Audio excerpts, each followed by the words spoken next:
Hey guys, welcome to another episode of Thinking Like a Bank, where we show you how to think like a bank using the same strategies and principles that banks use to help you find more financial freedom in your life. I'm your host, Sarah Ibrahim. With us today, I have a special guest. Her name is Jamie Vrijhof-Droese. She is a cross-border wealth management expert, public speaker, and writer. She heads the business development of WHVP and advises a group of international clients with respect to international diversification and asset protection. She's a board member of the Swiss Association of Wealth Managers, the central agency for independent wealth managers in Switzerland. Jamie, welcome to the show. Thank you so much for having me. I'm very excited to be here. Yeah, thank you for joining us. When we first met on LinkedIn, I was really impressed. Like, I had never met anybody that does business in Switzerland. I think it's a pretty creative thing to do, especially in the world of finance. I was listening to one of your shows and you were mentioning that about 1/3 of all, pretty much money that takes place in the world has something that takes place in Switzerland, which I think is phenomenal, especially from the perspective of a potential place for US investors. Before we jump into all of that, can you tell us more about your background and what you do on a daily basis? Yeah, absolutely. So as you mentioned, I'm one of the managing partners of WHVP. The company was initially founded in 1991 by my father, Robert. And I joined the company 5 years ago together with my husband. And at the end of last year, we have bought my dad out. So we're now co-owners and partners. So what I do on a daily basis is helping US Americans that are still residing in the US, helping them move part of their wealth offshore to a Swiss bank or a bank in Liechtenstein. And I essentially manage their portfolio with a limited power of attorney. My background, because the company was founded by my father before I even was born, I basically grew up with the financial industry. So I visited my dad in the office. We visited the banks together. I did my homework there. And I really grew up in an entrepreneurial environment where finance was on the forefront of a lot of the conversations we had. So it was natural for me to be going into that direction. I always found the world of finance incredibly fascinating and interesting, always changing. And it really puts you in a position where you get to know people on a quite close and personal level, because if you have an insight into on one side how they acquired their money, but also how they're planning to spend their money, you get a very good feeling for their values, what they stand for, what is important to them. And that's what I love about what I do. I think from a background perspective, it's probably also interesting for our American listeners to know that we here have a bit of a different system. So yes, you can do high school and go to university, but you can also do an apprenticeship in quite high level jobs, such as banks. So I started working with one of the large universal banks here when I was 15 and have been in the financial industry more or less ever since. Very nice. And I agree, as a financial planner, I think the most important part is the human to human part. It's the personal connections. Yeah. You have to be able to understand the client, understand their short-term, long-term goals, where they want to go. Not every solution is going to be the same for the same person. And it's not just product based, right? It's not just a matter of products. Now, so like, for example, what are some of the things that you help US clients with or US investors with? Yeah, absolutely. So what we do is we mainly screen the European and Swiss stock market. We help clients make direct investments, not only in stocks, also in foreign currencies, bonds, and precious metals. So I would say from like a team or company standpoint, that's probably the most important job that we have on a daily basis, actually screening the portfolios to see where we maybe have too much liquidity or too high exposure in equities, see what kind of investment opportunities are out there in the market. That's what we as a team do. Then me personally, I'm very much on the client-facing side. So that means I have right now in January is always the time to be having our year-end conversations. So that means I have calls or Zoom meetings where I talk with the client, talk a little bit about what happened last year, talk about where we see the economy and the stock markets going in this current new year, and where we also like get a feeling of whether there have been any significant changes in their like financial situation with their like personal life, and just see if we're still on the right track in terms of their goals and visions and what they're hoping for with their money. I mean, of course, we're speaking to clients more often than once a year, but I would say the January conversations are always the most exciting one because they fall together with the start of a new year. And then I also do a lot of things that I enjoy quite a bit that are not too attached to finance, which just comes with being a business owner. So I do a lot of marketing and communications, just putting our story out there, like what I'm doing with you right now, just telling people about the opportunities there are about offshore banking, because a lot of Americans are not even aware of what lies outside, what kind of opportunities lay outside of the US border. So that's something that I'm very passionate about, just educating people and speaking about the opportunities that Switzerland specifically, but more generally also Europe offers. I would say that those are probably the three most important things of what I'm doing on a day-to-day basis.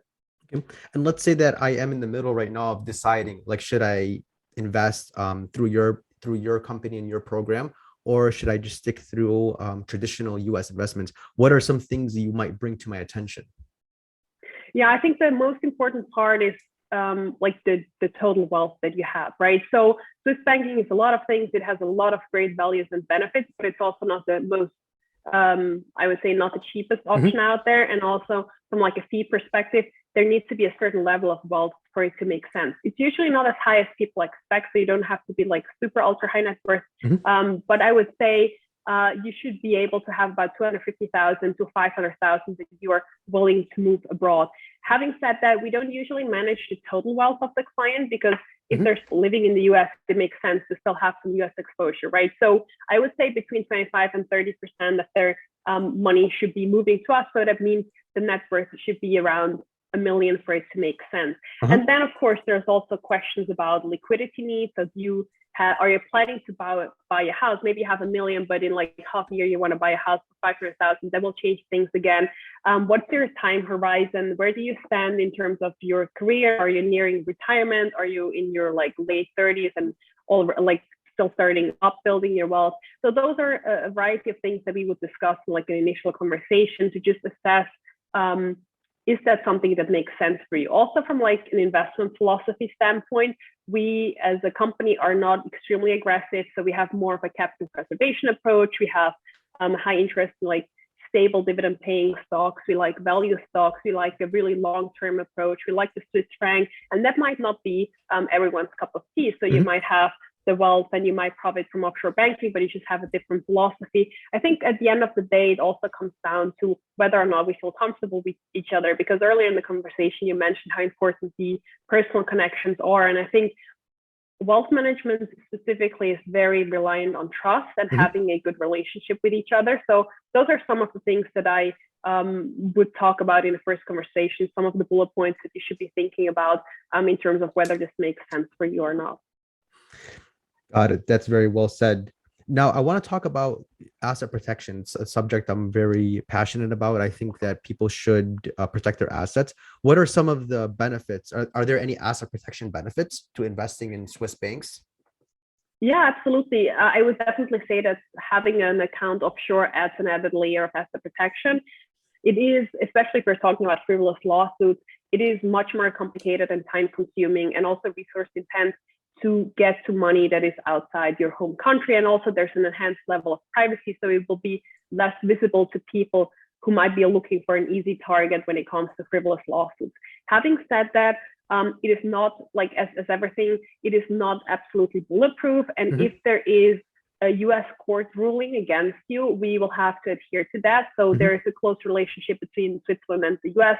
So you don't have 100% security. I don't really think any strategy can provide that, but you certainly make it harder for people to get after your money if they're trying to do that through frivolous lawsuits.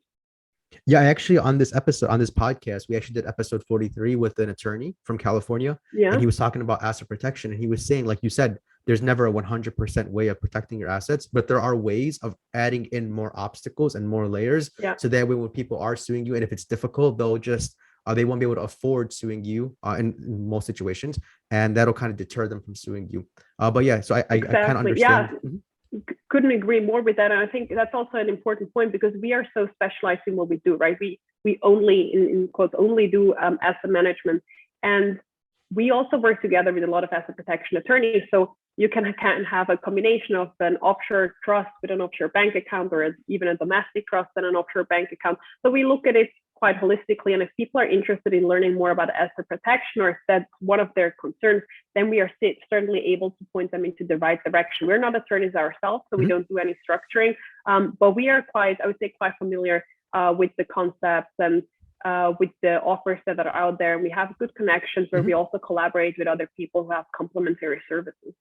Now, would it be a matter of international law if they're dealing with Swiss laws, the US laws, and then those combined together? Is that a matter of international law?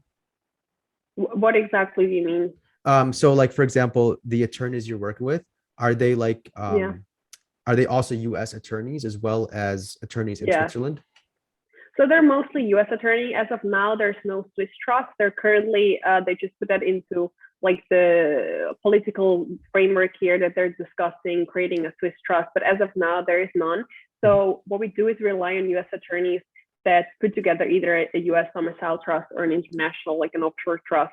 And then, of course, like if it comes to a lawsuit, then Swiss laws would apply as well because that's where the money is staying. But for the trust to be set up, the person doesn't necessarily have to be very familiar with Swiss law in that sense. Okay. Okay. Now let's talk about taxes. So let's say, for example, so what are some of the how are the accounts taxed at the US level? Yeah, that's a great question and one that comes up quite frequently. So first and foremost, there's no taxes applicable in Switzerland. So you're not becoming like a Swiss tax person. That's very important to note.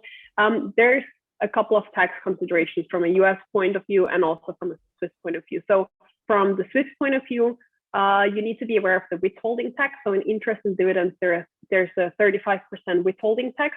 However, you can get that money back, and the banks that we work together with usually do that automatically. So they deduct a small administrative fee, but they will get that money back on your behalf. So there's nothing for you to file there. There's nothing to worry about. It will just be temporarily deducted and then sent back to you. Then the other thing is the turnover tax. That's a very small stamp duty that is levied on Swiss and foreign stock investments if you do them through a Swiss bank account. But I would say those amounts are so small that they're negligible.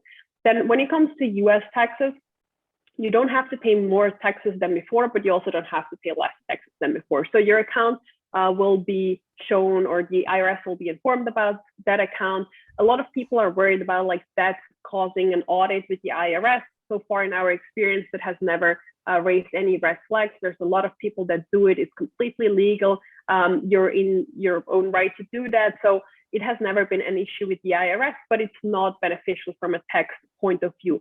It will make reporting a little bit more complicated. And I don't want to say too much about that because I'm not a US tax attorney, I'm not a CPA, but there are some specific forms that you will have to file. Having said that, there we also have very good connections with people who are familiar with US tax laws in relations to offshore bank accounts. So we always recommend that people work together with a CPA or a tax attorney that understands the US and the international aspect. And then additionally to that, or in order to help like the person who's filing the taxes, the bank creates a US tax statement that you get at the end of every year, respectively the beginning of the new year, where you can see all the numbers denominated in US dollars, in English, of course, where you can quite easily find the respective information that you need to file your US taxes correctly. Got it. Okay. So a couple of things. And so I kind of want to throw a curveball. Let's see. All right. So let's say, for example, you have a client who has an account with you in Switzerland. They're US clients, but their account is in Switzerland. Let's say it's 500,000 US dollars. Now, let's say that the money's growing, it's compounding, and they're here in the US. They need some liquidity. They need some cash, like in the next month or so, but they don't want to sell any positions and get that money out or take out any withdrawals. Could they borrow against those funds either from a Swiss bank or from a US bank, leveraging their Swiss accounts as collateral? Yeah, it's possible from a Swiss bank perspective or a Liechtenstein bank perspective. We don't usually do it very much. We did have a case or two in the past where clients did that. We are quite risk averse, as I mentioned, from like an investment strategy point of view. So we would have to look at it from a case by case basis, whether or not we would recommend doing that. But from like a technical standpoint, it's certainly possible. Whether or not that could be leverage for like a US bank to give out a loan, that I cannot answer because that depends on which bank, like which US bank you're working together with, what their requirements are, et cetera, et cetera. So I can't really say a lot about that. But from a Swiss point of view, it is technically possible. We would have to look at it on a case by case basis on whether it makes actually sense or not. Got it. Okay. And then what would be the like typical rates of return? Like, so for example, somebody who puts in $500,000, let's say like 5 years, they hold it for 5 years. What are some typical returns that you could project or see? Yeah, that's quite a popular question, and it's always very tricky to answer because we only have discretionary mandates. That means all our asset management mandates are tailor-made and really put together for the specific client and the specific situation of the client. So we do have very low risk portfolios, and then we have quite aggressive portfolios. And so I have a hard time answering that, especially because it also depends on the market environment. So that's something that I would prefer to talk to a specific like client or prospect about after hearing what kind of risk tolerance they have, what kind of time horizon they have, what kind of markets they want to be in, if they have any like limits of specific companies or markets they do not want to be in. And I think would not be very appropriate for me to just throw out any numbers because I don't want to make any wrong promises. I don't want to go in too low. So it really depends on a case by case basis. I know people don't really like to hear it, but it is what it is. I agree. I think that, you can't guarantee certain things. If you said, for example, 8%, and then 1 year it's like 7%, then now it's like, so in other words, there has to be more of a conversation behind rates of return. Absolutely. Yeah. I want to ask you about, so let's say, for example, a US investor has a self-directed IRA in the US. Let's say, again, they have $500,000 in a self-directed IRA. Is there anything they could do with that self-directed IRA in regards to a Swiss account? Yeah, absolutely. We do have quite a lot of IRA clients. It is essentially the same. So everything that I said prior to this point still applies. The only thing that's different is that it has to come through a US administrator or like a US custodian, if you so will. We work together with Advanced IRA in Florida and Gold Star in Texas. So the client will send the money to that custodian or administrator. They will open up an account with them and they will then fund the account. From like an investment point of view, from the benefits of Switzerland, from like our investment strategy, all of that is more or less the same. Also, the fees are the same. So yeah, the only thing is really that the setup is a little bit different, like the administrative steps is a little bit different. There's like one more company involved. But other than that, we can absolutely work with IRAs. And I think it's a fantastic way for people to diversify also the retirement monies, because if you look at the long-term track record of the US dollars, it certainly makes a lot of sense to be considering other currencies as well. Let's talk about that. Let's talk about the US dollar. So if you are, for example, you're moving 500,000 US dollars from the US to a Swiss account, does it get converted into a different currency? Yeah, so we really want to add an additional benefit to our clients, and we don't want to be competing with any domestic advisors. We really want to provide a different viewpoint and a different investment focus. So they have this diversification that we're talking about, that they have this overall stabilization of their wealth. And what we do is usually once the money arrives in US dollars, we will automatically change it into a variety of foreign currencies. Which currencies those are, that depends a bit on the environment. Right now we like commodity currencies. We usually like the Swiss franc very much, just because it's quite a stable, safe haven currency. But yeah, we try to get out of the US dollar right away. And then we will also make the investments in those denominated currencies. So we don't make any US dollar investments, as I've mentioned previously. It's possible that there's like 1 or 2% of the portfolio still in US dollar, just for fee purposes, or if the client wants to get some small amount back into the US. But generally speaking, we're very much out of the US dollar pretty much from day one. Okay. And then for those who don't know, how do you measure the strength of currencies around the world? Yeah, there's, for the US dollar, for example, there's a currency index that you can measure it again. And also you can measure like what $1 would be worth in another currency. And then you see those fluctuations. And at the end of the day, it's like a price, like a currency has a price like anything else. And it can be more expensive or cheaper depending on the day you're looking at. And what drives those currency movements is like, there's a variety of things that drive them: what the central banks are doing, what politicians are doing, what the demand is, like with any other good. If there are any geopolitical problems, inflation. So there's really, it's quite a complex issue that drives those prices.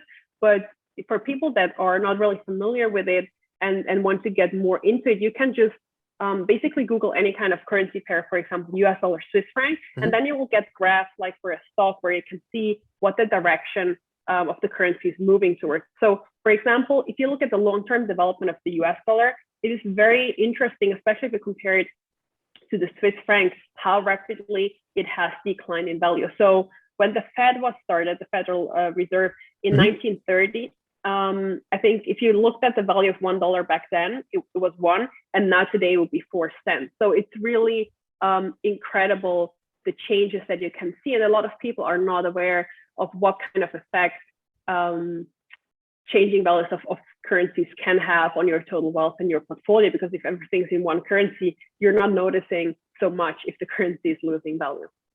That's a good point. Yeah, that's a really good point, because what if like you, for example, in the US, you're earning like 10% on your money, but the US dollar is decreasing, then it's counterintuitive now. It defeats the growth of that ROI within the money if the money itself is losing value. Yeah, exactly. Okay. And then last question, Jamie. So let's talk about logistics. Like, so for example, how does the process work? Do I have to fly to Switzerland and meet with you in person to do all this? Or how does it can you walk us through the process? Well, luckily not, because that would have been very difficult for us to grow the company over the past 2 years.